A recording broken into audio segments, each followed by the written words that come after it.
Hi, and welcome to today's Biznology Digital Marketing webinar. I'm Chris Abraham, one of the bloggers at Biznology. I'm the president of Social Ally, a social media outsourcing and support service. I focus on blogger outreach, blogger engagement, and internet reputation management. Today you'll be hearing from Mike Moran, the founder of the Biznology blog, who will present Agile marketing. But before we do, we need to recognize our sponsors. Brick Marketing, full-service SEO solutions company that increases website visitors. Marketing Pilgrim, the internet and social media marketing news blog. We cut through the bull so you don't have to. Rim Kaufman Group. RKG is a digital marketing agency that combines superior marketing talent with sophisticated technology to increase clients' business through data-driven online marketing solutions. And my very own Social Ally, your social media support. As we wait for more attendees to join, let me review the format of our webinar. Our Biznology webinars last 30 minutes so you can easily fit them into your busy schedule. We record each webinar and will email you that link later this week. During our speaker's presentation, you can use your GoToWebinar controls to ask a question. That orange arrow opens and closes your webinar controls. If you have a question, simply type it into the box labeled questions at any time during the event and press the send button. I will select a few questions at the end of our webinar and pose them to Mike. While we're waiting for our last few attendees to join, I'd like to remind you that the Biznology newsletter and blog are available for free at biznology.com. By the way, my newest article came out today, so please check it out. So if you're not already a subscriber, we hope that you'll sign up now. Again, thanks to all of you for spending 30 minutes with us. We know how valuable your time is, so let's introduce today's speaker. Mike Moran is the founder of the Biznology blog, a well-known expert in all things digital marketing, and chief strategist at Conversion, a leading social consultancy. Mike is the co-author of Search Engine Marketing Incorporated and the sole author of Do It Wrong Quickly. Mike is a veteran of IBM, managing groups in IBM.com for 8 years, retiring from IBM in 2008 as a distinguished engineer. So if you ever struggled with how to quickly react to what your customers are saying and doing, this is the webinar for you. Mike, take it away. Thanks a lot, Chris, and thank you, Chris, for jumping in to substitute for our normal host, Frank Reed. So that was a bit of agile marketing on our part as well. So for those of you who maybe are new to agile marketing, you may not really understand what it is. By the end of this webinar, you will. And I try and put myself in your position by remembering what it was like when I first got into marketing at IBM. And IBM had the fall plan. So every fall, people had knockout, drag-down fights where they were trying to figure out all the things they were going to spend money on in marketing for next year. And every time they did a new campaign, it had its own plan. And that made sense in the old days of marketing. It made sense when you could really look out and know when all of your products were coming out. You could know who your target markets are. You knew who your competitors were. And all of those things were pretty stable. They didn't change all that fast. And what's more, even if they did change, there wasn't a whole lot you could do about it. You had to lock in your marketing. You had to have 6 weeks lead time before you printed a brochure for the trade show. You had to film your TV commercials, and you had to have all of them, the upfront time bought before the fall season started. All of these things had to happen ahead of time. They were locked in. There was nothing you could change even if you found out something better. And so those were, for some of us, the good old days in marketing. We came up with a great message, we tested it against focus groups, and we pushed it out there over and over again. The hard part, though, was that we really had no idea if anybody was buying anything based on our marketing. If a nickel rolled in under the door based on something we did, we were usually the last ones to know. And we spent a lot of time arguing about what the reason was that good things happened, and who was to blame if bad things happened, right? If sales went up, we said the marketing was great. If sales didn't go up, we said the sales force really screwed everything up. And so we had all sorts of people to blame and all sorts of things that we had theories about, but we actually didn't know which marketing was working and which wasn't. And that was, for some, the good old days.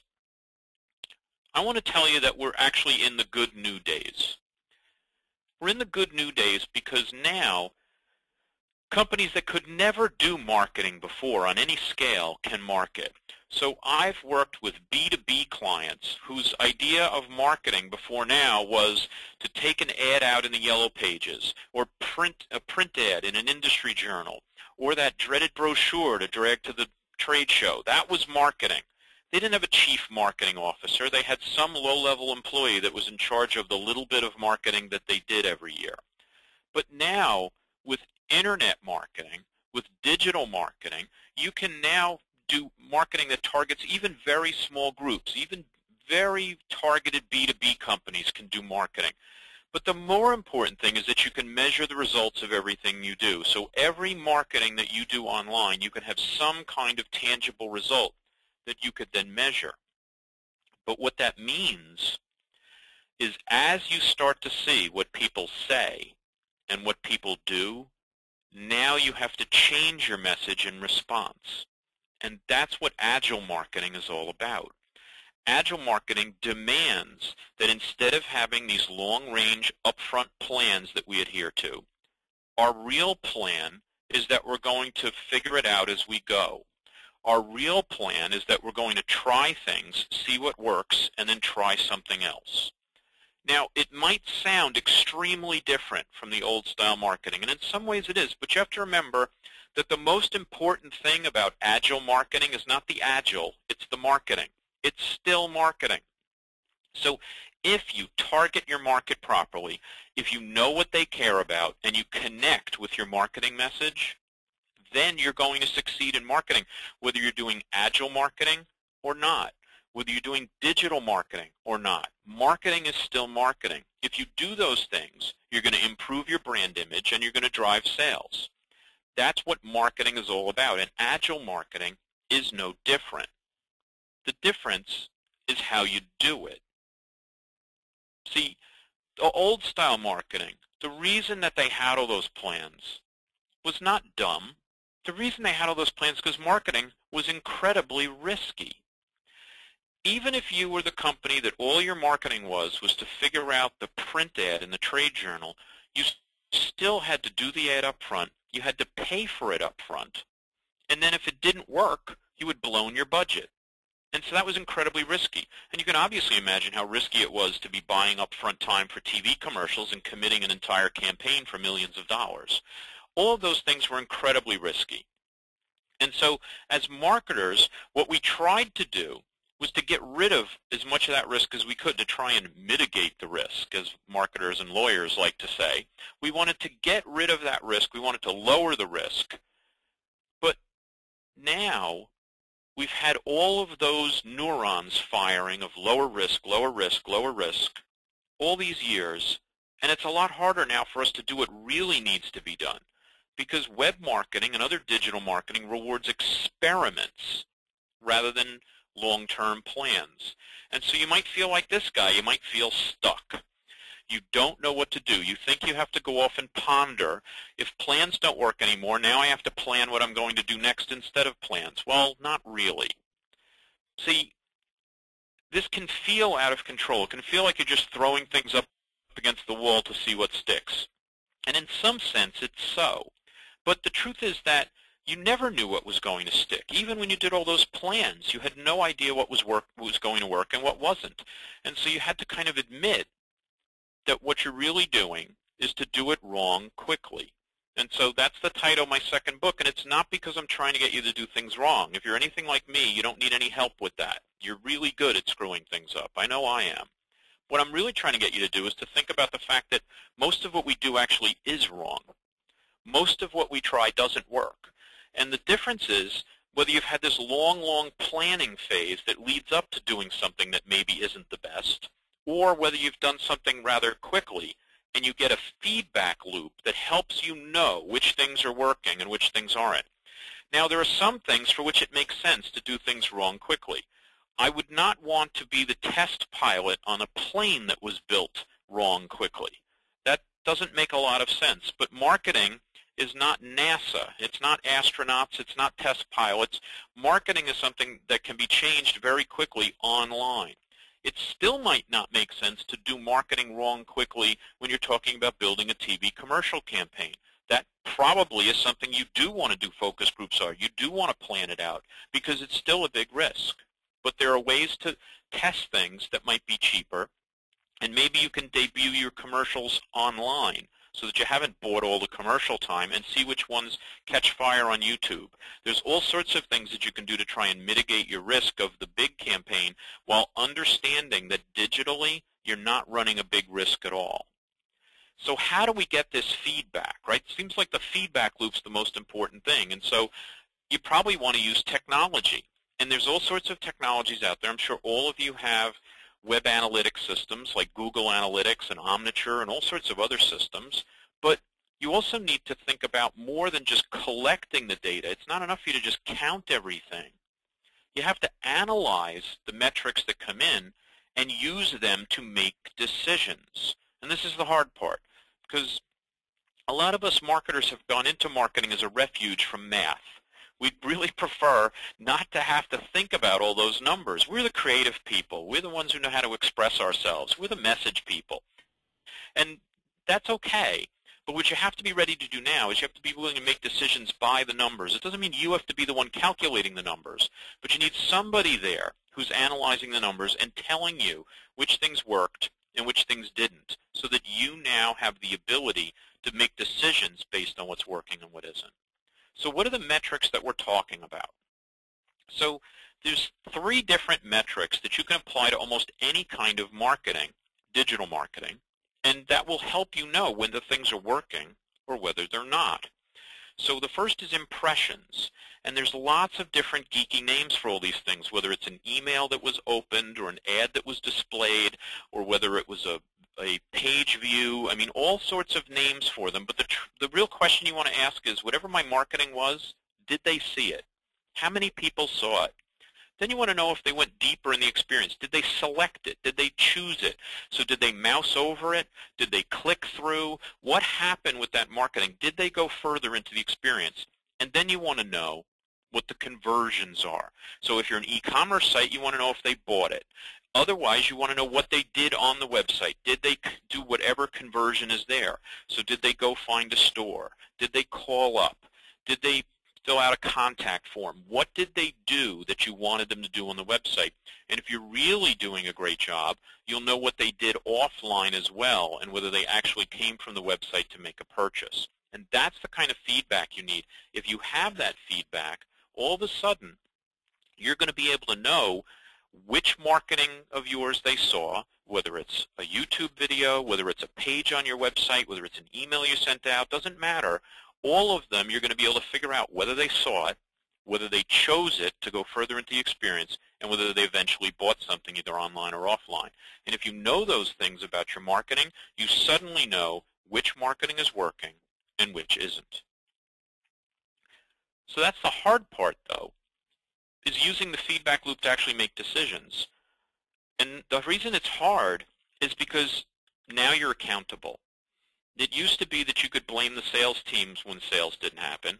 It used to be that you could say that it was a good campaign because people liked it, or maybe it won a Clio award, and you could kind of keep your fig leaf of saying, I'm doing a good job, even if there weren't any sales coming from it. Now it's a lot harder. If you're going to use these feedback loops to decide your actions, you're accountable. You're actually being measured on whether sales happen or not. And maybe sales aren't the exact right measurement for you. I mean, maybe you can't measure all the way to sales, but maybe you could measure task completion of whether someone converted online. Or maybe you can measure the profit, which would be even better than sales. Or maybe better yet, you can measure lifetime value. Every time you acquire a new customer, they're worth a lot more than whatever their first transaction was. They're worth the average number of transactions and the average revenue that will come over the next few years. So when you bring in a typical new customer, the present value of that whole list of transactions that you're expecting from them, that's really what that acquisition was worth. And so if you're tracking these things, no matter how sophisticated or unsophisticated your measurement is, you need to then use this to decide what to do.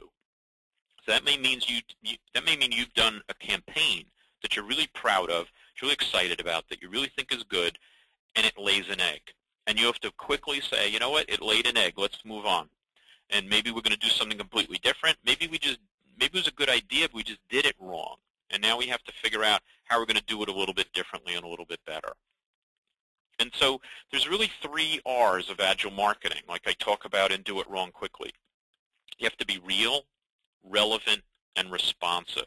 So being real means that you cannot go on with all these hypey stuff. You have to tell the truth. You have to be yourself. You can't fake your identity. You have to be authentic when you're in digital marketing. You also need to be relevant. Offline marketing is based on interruption. It's based on you giving your message when people are trying to do something else. Almost no successful digital marketing works that way. Whether it's search and people are raising their hands saying, tell me now, or whether it's social and they're voluntarily sharing things with other people, you're really getting permission from people to market to them every moment that you're doing it. And so you have to have what they want, or they're not going to give you that permission. And the one we've been drilling at for this whole presentation, we'll continue to talk about, is to be responsive. It's not a monologue anymore. You can't just shove things out there for a whole year and then next year change it. You have to respond to what people say and to what they do. So whether it's paying attention to social media and listening to what people are saying about your campaign and adjusting it, or complaints from customers about certain things in your products or in your marketing, or whether it's, as we're showing you, the feedback loop of looking at what they do, all of those things need to drive changes in your marketing that happen every day. Now, I want to use an analogy to help you understand why Agile marketing is so important. So, old-style marketing is like baking. So you have to have a plan. You have to know exactly what you're baking up front. You have to precisely measure everything. Then you mix it up, you put it in the oven, and you wait. And you wait. And you wait a little more. And if, while it's baking, you suddenly realize you left the sugar out, you're screwed. There's nothing you can do except start over again. You can spend all the money again, you could make a new plan, you can do it all over again from scratch. And you have nothing done until the end. So right until the end, when the whole thing launches, that's the first time you find out whether it tastes good and whether the people you're serving it to like it.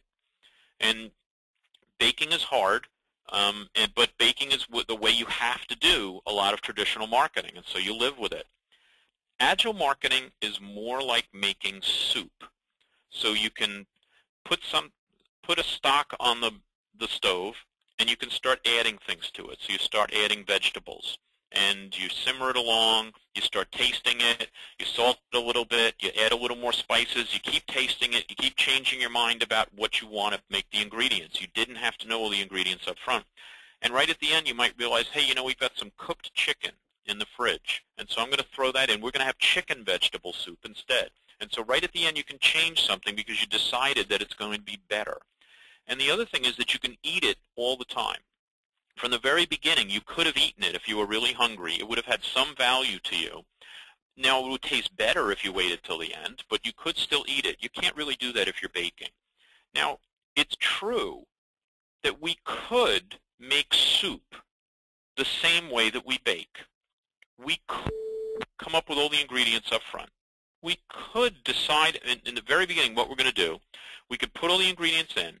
We could turn on the stove. We could set the timer, and we could wait until we think the soup is done. And then we could take it out and serve it to people without ever trying it, without ever changing it. The reason we don't, though, is because it's much harder to do it that way, and the soup wouldn't be as good. And so Agile is so much easier to do because we're getting this constant feedback of whether the soup tastes good or not. And as we realize that we have different ideas and we have different things that people might like, we can keep changing what we're doing so that we then are able to have the best tasting soup possible and it's much easier and faster than it is to bake properly. So let's look at some examples of people doing Agile marketing. So here's a very interesting example. A lot of you use Amazon.com, I am sure, but how many of you have ever seen the shopping cart on the left? Now, if you think about it, there's no law of nature that said the shopping cart had to be on the right. So why is it there? Well, this is an A-B test. The one on the left is A, the one on the right is B, and for a week back in 1997, Amazon tested to see if the shopping cart ought to be on the right. Now, they decided that it should be on the right instead of on the left. And the reason they decided that was because they got 1% more sales when they put it on the right. So this one decision that Amazon made was worth 1% of all the sales that it's done since 1997. Now, at your company, they might have, how would they have decided this? Would it have been the president of the company decides where it goes, or you have to compromise and run it on the left on odd days of the week and on the right on even days of the week, or nobody could agree, so you just ran it down the middle of the screen? None of these things work, right? You have to make a decision. Sometimes you just have to decide. And so instead of arguing, instead of testing in the focus group about what people say they would do, instead you can test out in the wild. You can just try it and get the feedback and see what works.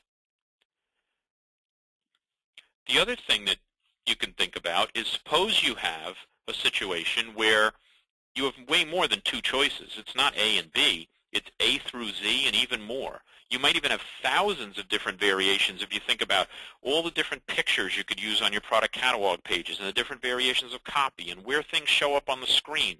And all these things could move around. Well, there's something called multivariate testing. And Google Website Optimizer is a free multivariate testing tool. But I work with a lot of companies that use paid tools because they're easier and simpler and get better results. But if you're a small business, use the free one and try it out. What it will do is it will test randomly all the different variations, and then it'll, over time, tell you which one seems to be converting better. And at that point, you can then change your site so that you're using that better view. Let's look at an example. So if you look at these pages, they look pretty similar to each other, honestly. And the truth is, one of them had 116% higher conversion than the other. Now, this took months for the company to figure this out. But as you look at it, can you figure out which one it is? Maybe you can. It's actually the one on the right. But now that I told you it's the one on the right, you can probably come up with all sorts of reasons why that one converts better. But the truth is that this company has spent loads of time thinking about these issues, and it never knew why it would do something that was there on the right, because it started out with the one on the left after thinking about it for a really long time. And only after hundreds and hundreds of variations did it figure out that the one on the right really worked. And so multivariate testing doesn't tell you why something works better. It just tells you that it does work better. And so what I'm really looking for you to do is to start to change everything. So change your products, your content, prices, policy, your user experience, and once you've done that, change them over again. Because customers are voting with their mice, and the question is, are you collecting the votes? Are you actually seeing which works and which doesn't? As you change things, do you know whether you changed it for the better or not? That's what Agile marketing is all about. And so what I'm really asking you to do is to do it wrong quickly and then fix it. So instead of killing ourselves to come up with the perfect plan, instead what we have to do is experiment. We have to try things. When they don't work, we change them, or we drop the idea completely. And so we let the market what tells us what works and what doesn't, and our customers are actually the ones who choose our marketing for us. I'm sure there's some questions out there, so Chris, if you could let me know what people are thinking, I'll be happy to spend the last few minutes of the webinar answering questions. Thanks, Mike. I'm sure our attendees have a much stronger idea of how to do it wrong quickly. But you didn't answer every question. So let me see about the questions here. We've got some questions. Excellent. Let me bust them out here and see if you have some answers for them. Lori loves the baking soup analogy, and so do I. What are some of the for free multivariate testing tools? Like, how can one easily implement A/B testing and these sorts of things, Mike? Well, there's easy and there's free. So choose one. Free is Google Website Optimizer, and to my knowledge, that's the only free one. So if your budget is zero for this stuff, and even large companies often start out using Google Website Optimizer because what they're trying to do is to be able to test the idea of testing. And so instead of having to go to somebody and ask for a budget, they can just trot this thing out and try it without getting permission from anybody. And so that's a very agile way to do things. And so that's the only free one that I'm aware of. And it's not the easiest. You have to get your IT team involved if you're a large company. Usually you have to change the pages for every test that you do. You have to manually change the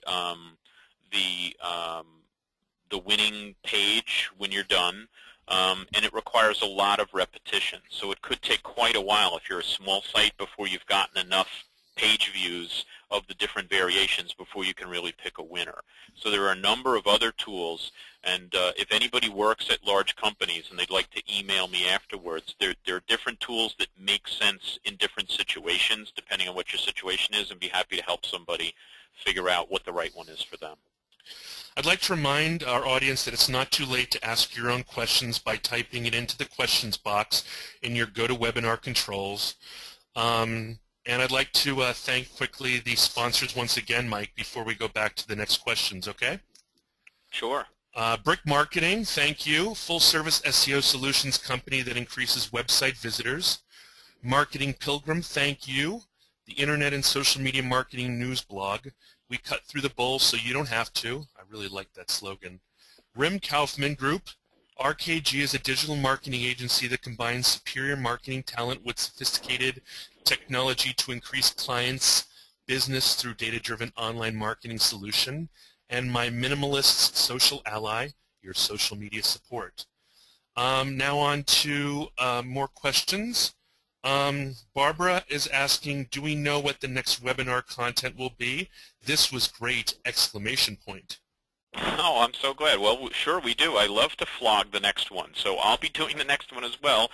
It'll be on June 26th at 11 a.m., Search Marketing on the Cheap. So for those people who are asking about free multivariate testing tools, well, the next one we're going to talk about free ways to improve your search marketing and using different free tools and other free techniques. And so these are the kinds of things that will appeal to people who are on a budget for sure, but what I found is that even in large companies that have big budgets, they are always looking for ways to stretch that budget a little further. So if you're interested in saving money and still improving your search results, you can join us on June 26th at 11 a.m. Eastern Time once again, and we'll present that for you. Cool.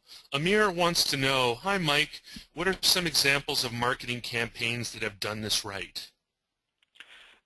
There are many, many campaigns that have done it right. I'm not sure I can pick out a particular campaign because one of the things that is true about this is it's really bigger than campaigns. It's really about the whole approach that you take to marketing and even how you decide which campaigns you roll out. I would say that most of the companies that are kind of born on the web businesses are the ones that have done the best job of this. I called out Amazon in the presentation. I think Amazon has done an amazing job of this kind of approach.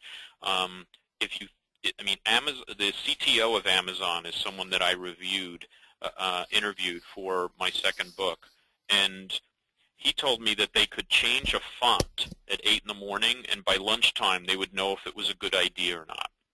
Now, the reason they're able to do that is because they get so many visitors to their site. But the truth is that in the beginning, they didn't get a lot of visitors to their site, and they were still doing this. And so it might have taken them a week or even more to get enough visitors to try things, but they always went with the idea that they were going to let the customer decide. eBay is another one that has done a terrific job. I remember an example once where eBay tried to change the color of something on the screen, and they found out that as soon as they did that, loads of people stopped clicking this path to the conversion. And so they panicked, and they were like, okay, well, look, just change it back. And if they hadn't been checking this, they would have made this huge blunder that would have had huge revenue implications. And as they looked at it more, they really believed that the new color was going to long run be better, but they thought that it was just such a drastic change that they really had problems. And so what they did was they gradually changed the color over a period of weeks, just lightening it from the really bright color it was to a lighter color, and they didn't notice any change in conversion rate. And so all these kinds of things are things you can only do if you're looking at your feedback. Otherwise, not only do you miss opportunities, but you can make grave errors. So, Mike, I have a question. How do you sell this to an organization that uses the more traditional approach? Do you have any suggestions? Yeah, the way I did it at IBM when I introduced this stuff was that I tried to show them what was working now, and then I did a few experiments that I could do for free. So I did some things that didn't cost anything, I didn't need any permission for. All I did was change some things on pages. Instead of saying, okay, we need $1 million to redesign the website, and that's my proposal, instead I went and moved where the submit button was on the contact form, and I changed its color. And I just did several different things. I didn't tell anybody I was doing these things, and I did them on really deep pages on the site so that nobody was really paying attention. And I changed all those things until I got something that really, really improved conversion rates. And then I went and showed them, and I said, here's what I did. It cost us almost nothing. It took us a few weeks, and here's the revenue difference of what we had before and after. Why don't we now go change the buttons on all the similar forms we have throughout the site to really get a boost? And they bought it, and then I did it again, and I did it again. And if you do stuff that's really low impact like this, and you start with that, then they start to ask the question, well, what would happen if we did it for really high impact things? And that's how you start to win people over. Excellent. So the ask forgiveness instead of permission model. True. And the other thing you can do is you can pick a really intractable problem, something that they've tried 50 times to fix, and go to them and say, why don't we just start experimenting and see what happens? Because we've had 1 million task forces and we've had all sorts of focus groups and we still haven't solved it. So why don't we just try it for this one thing? And once you solve the really difficult problems, then you can ask them, well, gee, if it worked for the difficult thing, don't you think it would work for the easy stuff too? Excellent. Well, that's all the time we have for today, Mike. Thanks to Mike for these great ideas, and thanks especially to our audience for your participation and your questions. If any of you had questions that we did not have time to answer, you can email your question to Eileen, E-I-L-E-E-N, at MikeMoranGroup.com, and she'll be sure to get them to Mike for the answer. Later this week, we'll send you a link to the recording of this webinar, a video recording, to listen to again and to share with others. We also invite you to mark your calendars for our next Biznology webinar, Speak of the Devil, Search Marketing on the Cheap, scheduled for 11 a.m. U.S. Eastern Time on June 26. And Mike referred to that during his questions. And I really enjoyed being your stand-in MC, Mike. Thank you, Chris. We really appreciate your time as well as that of everybody else, and we hope to see everyone next month. Thank you.